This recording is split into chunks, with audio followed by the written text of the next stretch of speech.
में क्रंदन होगा जिस दिन हमने हथियार उठा लिया, उस दिन धरती पर यमराज को अभिनंदन होगा। रात भर परेशान किए क्या, तो कोई दिक्कत नहीं, हम लोग आपको दोषी नहीं देंगे। आप अपनी ड्यूटी बचाइए, हम लोग आंदोलन करेंगे। यदि मन करे लाठी चलाने का, भर के मारिएगा, इधर गोड़ हाथ में मत मारिएगा, कपारे में मारिएगा। बहुत परेशान हो गए साल भर से।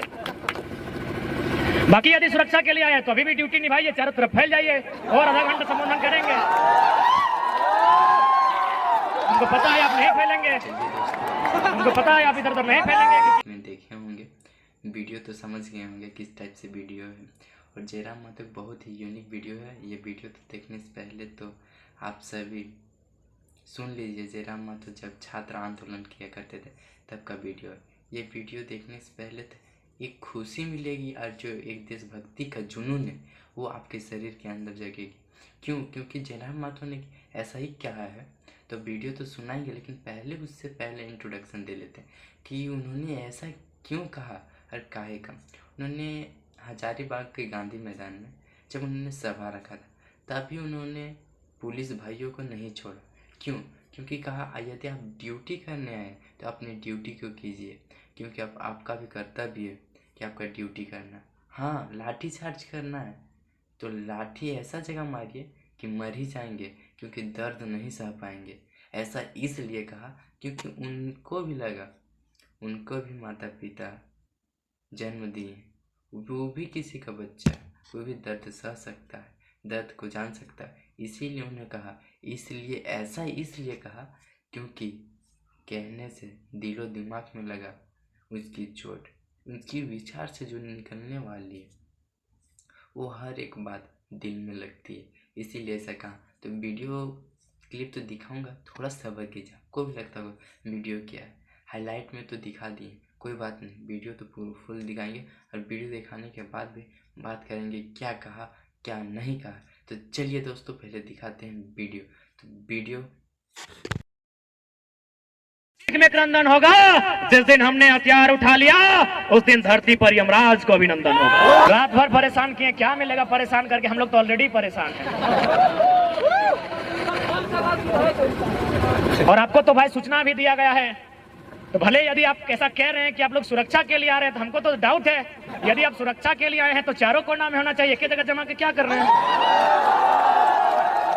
यदि आप सुरक्षा के लिए आए हैं तो एगो यहाँ होना चाहिए था, एगो यहाँ होना चाहिए था, एगो पीछे भी होना चाहिए था, एक ही जगह जमा है, यानी लाठी चार्ज के इरादे से आए हैं।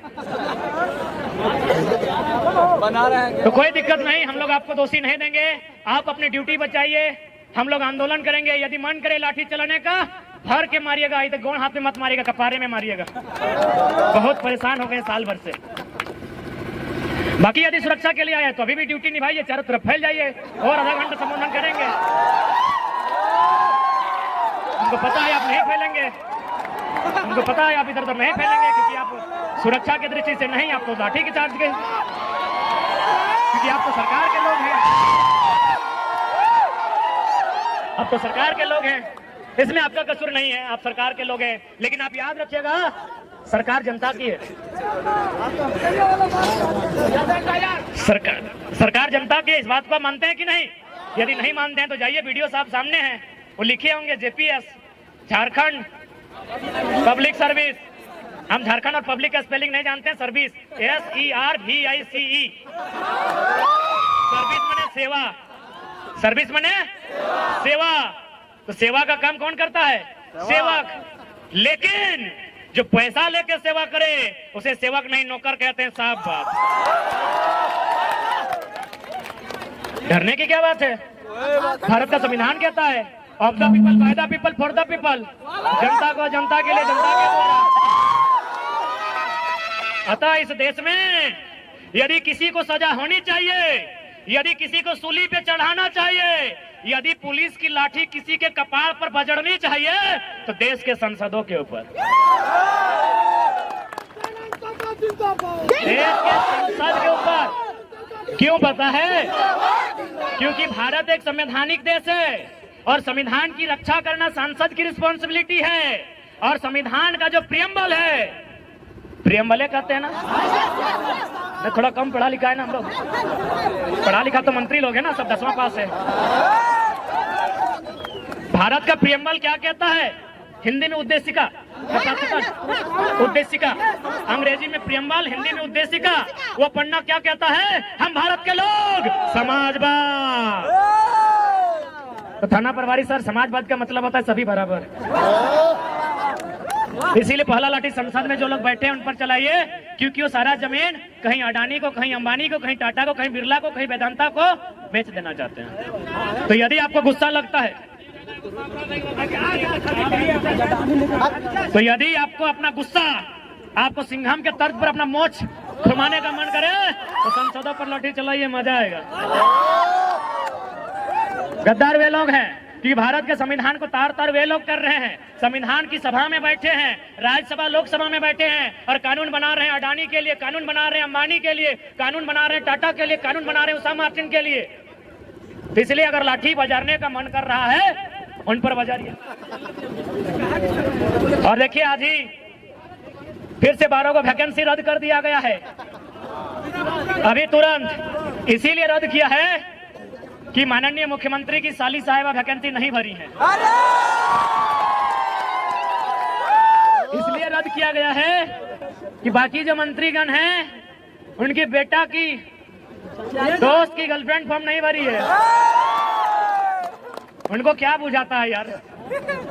वो तो हमको समझ में आता है ना कि पहले तो भाई लोग, अब बहन लोग भी घर से बाहर आ गई है कि एक नौकरी लेकर घर आएंगे, हजारीबाग में पढ़ेंगे, लॉज में रहेंगे। वो बहन जो कल तक उसको शॉपिंग करना अच्छा लगता था, आज शॉपिंग से बचाकर अपना ट्यूशन में खर्चा कर रही है। तो आपको क्या समझ में आएगा? इसीलिए तो कहते हैं समझ में उसी को आएगा जिनके घर के बच्चे आज हजारीबाग रांची में जाके एग्जाम की तैयारियां करते हैं, जिन बच्चों का बाल पक गया हो, जिनकी आंखों की रोशनी चलो, जिनका पेट बढ़ गया हो। आपको क्या समझ में आएगा सर? अखरा मैडम को नाचने बुला लेते हैं, क्या समझ में आएगा? अरे डांस ही करना था ना, डांस ही करना था, डांस ही करना था। तो उदय भैया को हमारा बुला लेते हैं, अपना शादी में अच्छा डांस किए हैं, बधाई हो। उदय किधर है? लड़की भी अच्छा शूट कर जाएंगे आपको। लड़की अगर अक्षरा मैडम ही चाहिए थी तो उदय भैया कोई लड़की बना के नचा लेते, क्या दिक्कत था? अच्छा नाचे थे अपना शादी में। ये भी छात्र नेता हैं, आज 10 सालों से आंदोलन कर रहे हैं, स्टूडेंट के दर्द को समझते हैं। कभी इनसे बात करते हैं तो ऑटोमेटिकली रो जाते हैं। क्यों नहीं रोए भाई? अब पब्लिकली थोड़ी रो सकते हैं, मार दें भाई, पब्लिकली थोड़ी रो सकते हैं। वो तो हम लोग ना जानते हैं कि हमारे आंख से आंसू कब बहता है। जहाँ 12 बजे रात को अंधेरी रातों में सुनसान गलियों मिली हमसे, हम लोग भी रोते हैं भाई। इस राज्य की दिशा को देखकर, स्टूडेंट के सपनों को टूटता हुआ देखकर हम लोगों का भी आंसू बहता है। जांच के देख लीजिए, हमारा वजन 65 था, 57-58 बच गया 3 दिन में यार। तो हम लोग भी रोते हैं, चाहे उदय दार हैं, चाहे मनोज दार हैं, चाहे संजय दार हैं, चाहे अनुज दार हैं, चाहे देवेंद्र दार हैं, चाहे संजय दार हैं या महेंद्र दार हैं, चाहे तमाम छात्र हैं। वे लोग भी जब वो जो रंगमंच की दुनिया है, रंगमंच की दुनिया यानी मोबाइल, हेलो सेलो, जब वो समाप्त होकर 12 बजे रात को जब वो चिंतन मंथन करते हैं, पढ़ने वाले तमाम छात्र हल्का सा आंसू बहाते हैं। ये सच्चाई है मेरे दोस्त। हमारी बहनगण भी रोती हैं, बालिकाएं जो तैयारी करने के लिए आई है वो भी मायूस होती हैं। तो भाई आपको क्या समझ में आएगा? आप एक झटके में वैकेंसी रद्द कर देते हैं, आपको क्या समझ में आएगा? उस वैकेंसी के एग्जाम में बैठने के लिए जिसको आपने 5 मिनट में रद्द किया है, 5 साल कोई तैयारी करता है जी। बैठने के लिए जिसको आपने 5 मिनट में रद्द किया है, 5 साल कोई तैयारी करता है जी। बिल्कुल, क्या समझ में आएगा हुक्मरान? इसलिए आपको सीधा संदेश दे। वीडियो में यही कहा कि मारना है ना तो यहाँ मारिए, पैर हाथ में मत मारिए। ऐसा इसलिए कहा क्योंकि अगर यहाँ मारने से डायरेक्ट ख़त्म हो जाए। यदि पद में ना रहकर भी इतनी अच्छा ढंग से कहा वे स्टूडेंट के सामने। वीडियो तो देख ली, यदि वीडियो अच्छा लगा तो लाइक शेयर